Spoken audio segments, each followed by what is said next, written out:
حاضرین جمعہ، ہم اور آپ اس بات سے واقف ہیں کہ آج ماہ محرم کی 9ویں تاریخ ہے، اور میں نے گزشتہ خطبہ جمعہ میں اس ماہ کی فضیلت اور اس ماہ کے تعلق سے یہ بھی بتلایا تھا کہ ماہ حرمت والا مہینہ ہے، اور اس ماہ کے اندر رسول اکرم صلی اللہ علیہ وسلم نے ہمیں اور آپ کو جو تعلیم دی ہے، وہ تعلیم یہ دی ہے کہ اس مہینے کے اندر ہمیں سب سے زیادہ جو اہتمام کرنا ہے وہ روزوں کا اہتمام کرنا ہے، اور خاص طور پر 9 تاریخ اور 10ویں تاریخ کا ہمیں اہتمام کرنا ہے۔ ساتھ میں یہ بھی بات بیان کی گئی تھی کہ اس مہینے کے اندر کچھ لوگ ایسے ہیں جو اس مہینے کو اور خاص طور پر 10ویں تاریخ کو غم کا دن، غم کا مہینہ اور ماتم کا دن قرار دیتا ہے، مانتا ہے۔ تو کیا اسلام کے اندر یا نبی کریم صلی اللہ علیہ وسلم نے اس بات کی ہمیں تعلیم دی ہے؟ اگر ہم دیکھیں تو نبی کریم صلی اللہ علیہ وسلم کی تعلیم یہ نہ تھی بالکل کہ اس مہینے کے اندر ہمیں ماتم کیا جائے، یا اس مہینے کو غم کا مہینہ قرار دیا جائے، یا کسی کی وفات پر نوحہ کیا جائے، گریبان چاک کیا جائے۔ یہ تعلیمات نبی کریم صلی اللہ علیہ وسلم کی نہیں تھی۔ تو پھر امت مسلمہ میں ایک بڑی تعداد اس عمل کو خاص طور پر 10 تاریخ کو کیوں انجام دیتے ہیں؟ اس کے پیچھے جو واقعہ ہے، ہم نے اشارہ کیا تھا کہ وہ واقعہ کربلا ہے۔ آخر کار ہمیں اور آپ کو اس بات کا بھی علم ہونا چاہیے کہ واقعہ کربلا کیا چیز ہے جس کی بنیاد پر اتنے سارے لوگ یہ غم مناتے ہیں، ماتم کرتے ہیں۔ واقعہ کربلا سے پہلے آپ کو میں پیچھے کی تاریخ میں لے کے چلنا چاہوں گا۔ آپ کو معلوم ہے کہ حضرت عثمان رضی اللہ تعالی عنہ کی شہادت کے بعد حضرت علی بن ابی طالب رضی اللہ تعالی عنہ کو خلیفہ کے منصب پر بیٹھایا گیا، اور حضرت امیر معاویہ رضی اللہ تعالی عنہ حضرت عمر رضی اللہ تعالی عنہ کے آخری دور سے، یعنی ان کی خلافت کا دور جب ختم کو چلا تو آخری دور سے ہی وہ ملک شام کے گورنر رہے، تقریباً 20 سال تک، یعنی سن 41 ہجری سے وہ وہاں پہ گورنر رہے۔ اور مدینہ میں موجود جو صحابہ تھے، حضرت علی بن ابی طالب رضی اللہ تعالی عنہ کو خلیفہ چنے، ان کو خلافت کی مسند پر بیٹھائے۔ حضرت امیر معاویہ رضی اللہ تعالی عنہ کو، جیسا کہ لوگ بیان کرتے ہیں، لیکن اگر تاریخ کو اگر ہم پڑھیں، اسلامک ہسٹری کو اگر ہم دیکھیں، تو لوگوں کے جو بیان کردہ باتیں ہیں وہ بالکل ہسٹری کے برعکس ہے۔ ہسٹری، تاریخ ہمیں یہ بتلاتی ہے کہ حضرت علی رضی اللہ تعالیٰ عنہ کی خلافت کا انکار حضرت امیر معاویہ رضی اللہ تعالیٰ عنہ نے نہیں کیا کرتے تھے۔ ہاں، یہ الگ بات ہے کہ انہوں نے بیعت نہیں کی تھی۔ اصل میں حضرت امیر معاویہ رضی اللہ تعالیٰ عنہ بیعت اس لیے نہیں کر رہے تھے جو کہ تاریخ میں یہ بات موجود ہے، اور کئی مفسرین اور مورخین نے اس بات کی تائید بھی کی ہے کہ چونکہ حضرت عثمان رضی اللہ تعالی عنہ کے وارثوں میں سے ایک مضبوط ترین وارث اکیلے حضرت امیر معاویہ رضی اللہ تعالی عنہ ہی بچ گئے تھے، جو ان کے قتل کا بدلہ لینے کی طاقت رکھتے تھے یا خلیفہ کو ابھارنے کی طاقت رکھتے تھے۔ یعنی ایک مضبوط قسم کے، ہر خاندان میں ایک مضبوط ہوتے ہیں، ایک ذمہ دار قسم کے لوگ ہوتے ہیں، تو حضرت امیر معاویہ رضی اللہ تعالیٰ عنہ ہی اکیلے ایک فرد رہ گئے تھے جن کے پاس ایک طاقت اور ایک سمجھداری تھی۔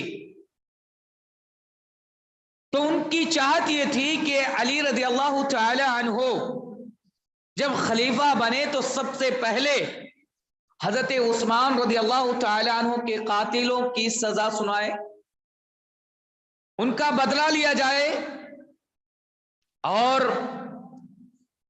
حضرت علی رضی اللہ تعالی عنہ کی سوچ سمجھ یہ تھی کہ حضرت عمر فاروق رضی اللہ تعالی عنہ کے دور میں بھی، اور اس سے پہلے حضرت ابو بکر رضی اللہ تعالی عنہ کے دور میں بھی جو حالات گزری وہ بہت کشمکش کے حالات گزری، بہت زیادہ اختلافات اور پریشانیوں کے ساتھ گزری۔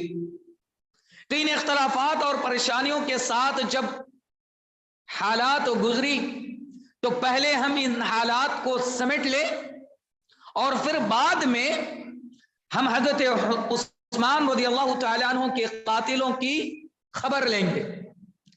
یہ بات حضرت علی رضی اللہ تعالی عنہ کی سمجھ کی تھی۔ مورخین لکھتے ہیں کہ ان کی یہ سوچ بھی غلط نہیں تھی، اور وہاں حضرت امیر معاویہ رضی اللہ تعالی عنہ کا یہ اجتہادی مسئلہ تھا، وہ چاہتے تھے کہ پہلے حضرت عثمان رضی اللہ تعالی عنہ کے قاتل کے ساتھ وہ برتاؤ کیا جائے جو برتاؤ حضرت عثمان کے ساتھ ہوا، یعنی ان کو بھی سزا دی جائے، قتل کا بدلہ لیا جائے۔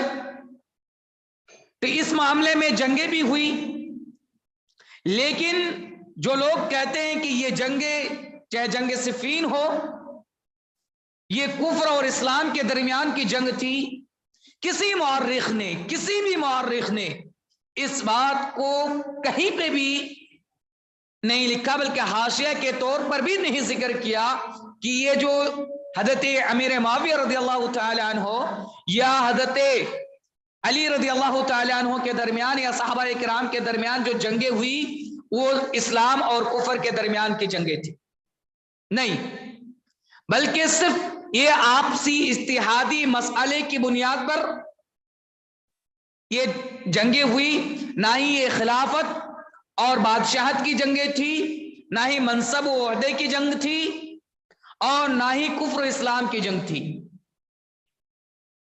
مورخین لکھتے ہیں کہ چونکہ حضرت امیر معاویہ رضی اللہ تعالی عنہ وہ گورنر ملک شام کے تھے، اور پھر یہ اجتہاد اور سوچ کی، آپسی سوچ کی وجہ سے جو جنگیں ہوئی، اخیر کر جنگیں چلتے رہی، حضرت علی رضی اللہ تعالی عنہ کی وفات ہو گئی، اور اس کے بعد حضرت علی رضی اللہ تعالی عنہ کی وفات کے بعد ان کے لڑکے، ان کے بیٹے حضرت حسن رضی اللہ تعالی عنہ کو خلافت کا مسند دیا گیا۔ اب چونکہ وہ علی رضی اللہ تعالی عنہ کی دور سے ہی جنگیں چلی آ رہی تھی،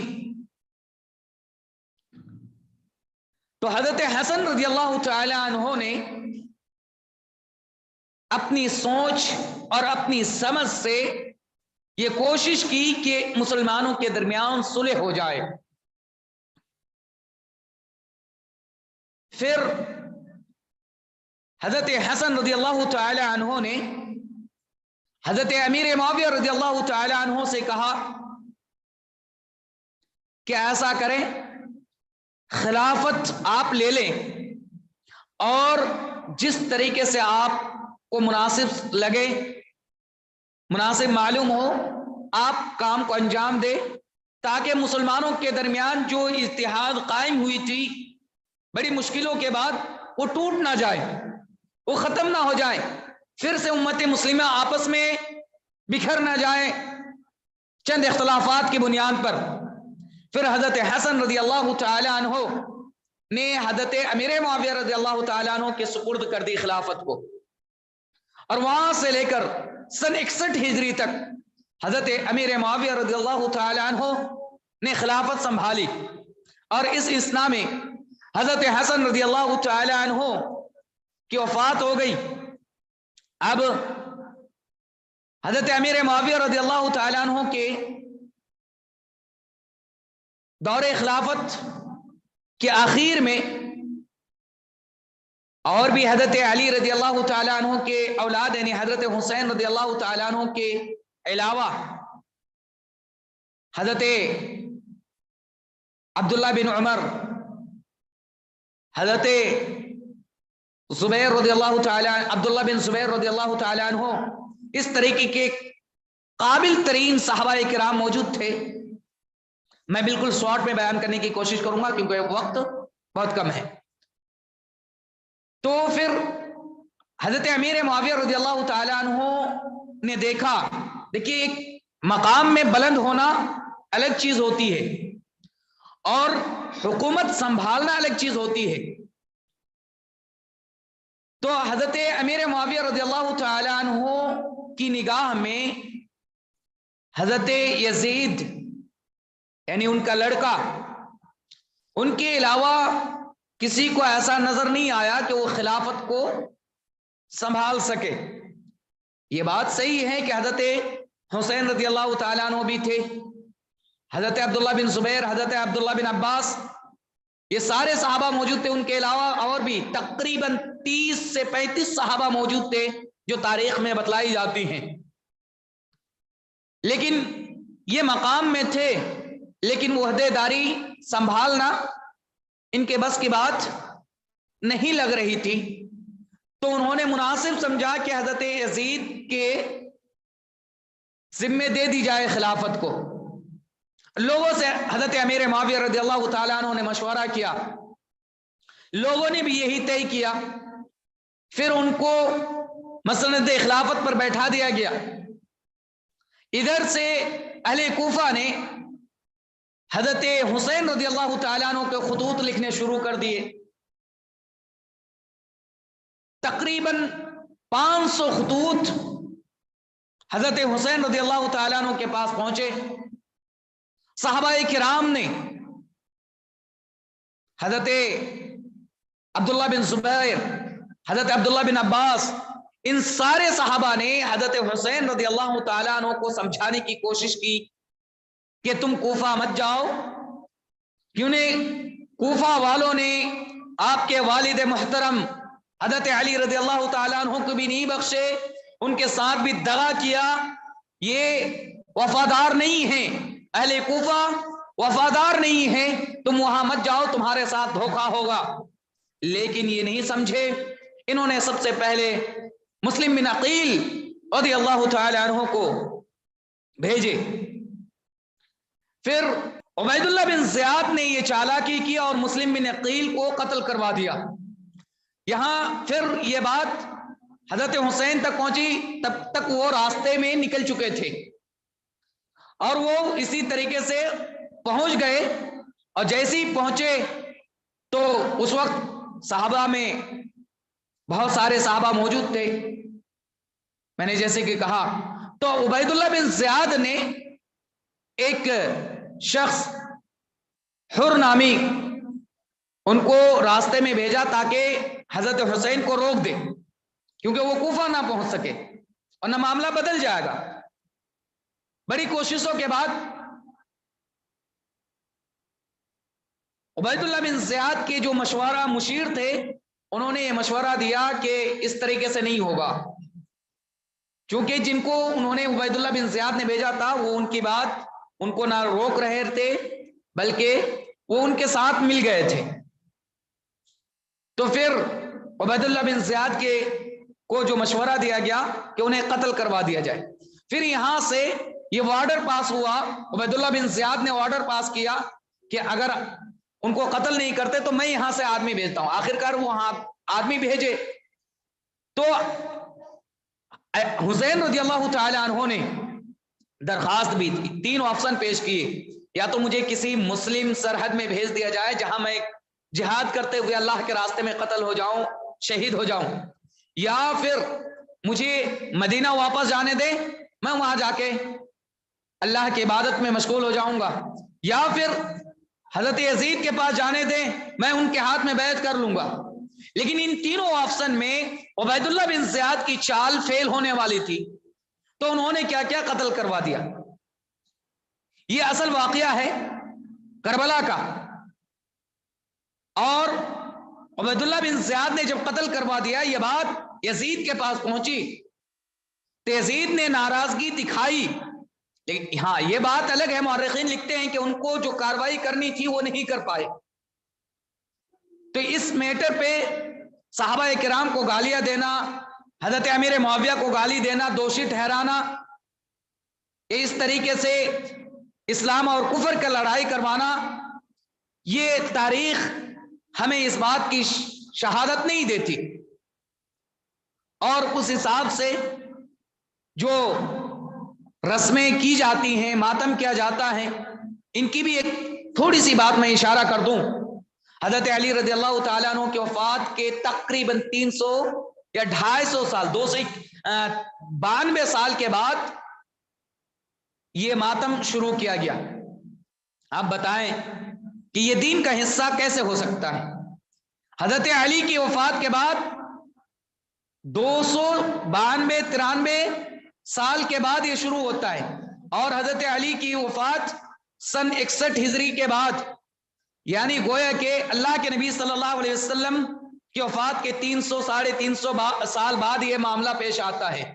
اور اللہ کے رسول جناب محمد عربی صلی اللہ علیہ وسلم کے زمانے میں ہی دین مکمل ہو چکا تھا. تو یہ ماتم کرنا، یہ گریبان چاک کرنا، یہ دین اسلام کا حصہ کیسے ہو سکتا ہے؟ یہ محبت کی پہچان کیسے ہو سکتی ہے؟ آپ خود اس واقعے سے اور ان ہسٹری کو پڑھنے سے آپ کو پتا چل جائے گا کہ یہ خرافات کس طریقے سے رائج کیا گیا.